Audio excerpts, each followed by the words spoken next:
because we have around 37 DNAs which were ready from the other exercise. We intend to release those 37 to the relatives, so that now we can be able to get space, even as we are trying to see what we can do with the other, which we think is a continuation of what was going on in Shakahola. And we've managed to process about 3 graves today, which were scattered all over.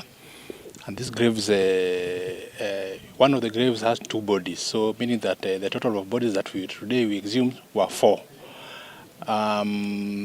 This is in addition to what was done yesterday. Yesterday there were a number of graves which were exhumed. I think there were about 5 bodies which were exhumed yesterday.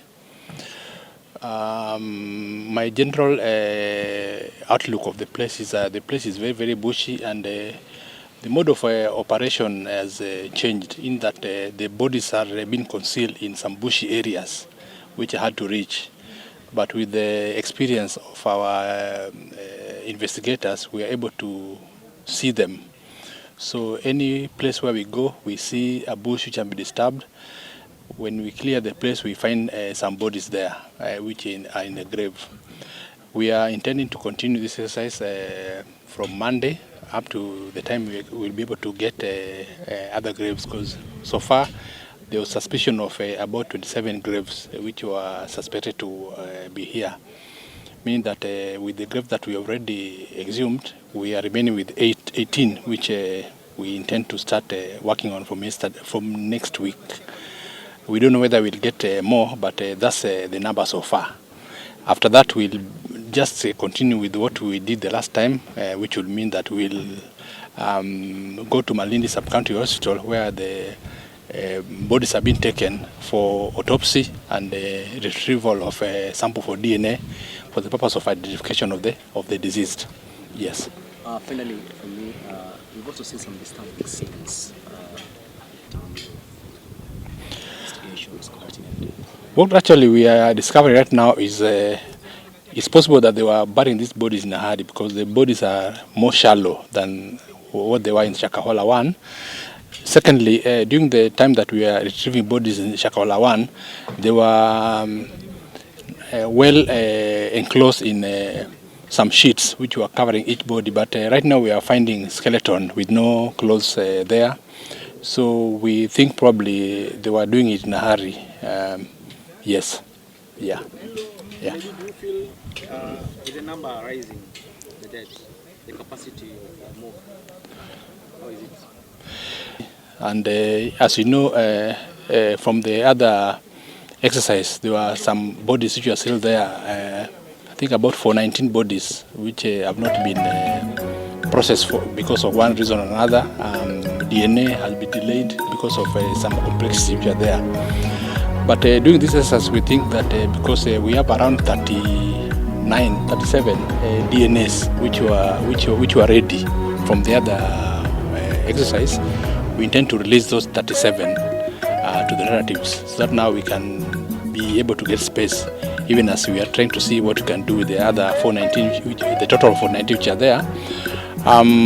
So one thing that we are really calling out to the public, if you know that you have a relative which is missing and you suspect that it was part of that 419, because one of the reasons why we are unable to process the DNA is a lack of reference sample with relatives.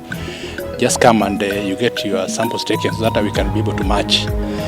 And even for these cases which you are exhuming, if you know that you have some relatives who disappeared, and you have reasons to suspect that you are part of the bodies you are retrieving from this area, just come forward and we take your DNA, so that now we can be able to match and give you the relatives once we match them and identify them. Yes. Because we know that we'll be having subsequent press conferences, we'll be able to tell you in time, because remember right now we have bodies to exhume, and we also have autopsy. So with time we'll be able to arrange and give the public the exact date. Yes. Okay, thank you very much. Yeah. Thank you.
Hizo mzituka.